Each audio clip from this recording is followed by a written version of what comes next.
Hi అండి, అందరికీ నమస్తే. Welcome back to my channel తమిళనాట తెలుగు వంట. నేను మీ తెలుగు అమ్మాయి. ఈరోజు మన వీడియోలో ఉసిరికాయ పచ్చిమిర్చి పచ్చడి ఎలా పెట్టాలో చూద్దాం. ముందుగా ఉసిరికాయలు తీసుకొని వాటిని కడిగి ఒక క్లాత్తో తుడిచి వీడియోలో చూపిస్తున్న విధంగా హోల్స్ పెట్టి పక్కకు పెట్టుకోండి. ఇప్పుడు స్టవ్ వెలిగించి స్టవ్ పై ఒక బాండి పెట్టి కొద్దిగా నువ్వులు తీసుకొని వాటిని ఎర్రగా కాగే వరకు వేయించండి. ఇప్పుడు ఆ నువ్వులని ఒక బౌల్లోకి తీసుకొని చల్లారేలా పక్కకు పెట్టండి.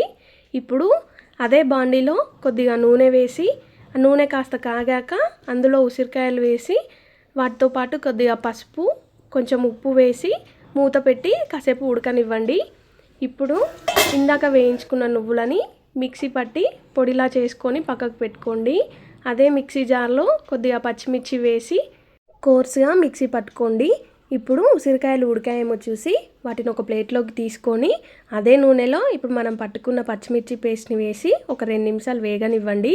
అది కాస్త వేగాక అందులో ముందుగా పెట్టుకున్న నువ్వుల పొడి వేసి బాగా కలిపేయండి. అది బాగా కలిసాక అందులోనే ఆవాల పొడి, కాస్త జీలకర్ర మెంతుల పొడి వేసి వాటిని ఒక 2 నిమిషాలు వేగనివ్వండి. అవి కాస్త వేగాక అందులో మనం ఉడకబెట్టుకున్న ఉసిరికాయలు వేసి బాగా కలిపి ఒక 2 నిమిషాలు అలా ఉడకనివ్వండి. అంతే, ఎంతో టేస్టీగా ఎంతో హెల్తీగా ఉండే ఉసిరికాయ పచ్చడి రెడీ.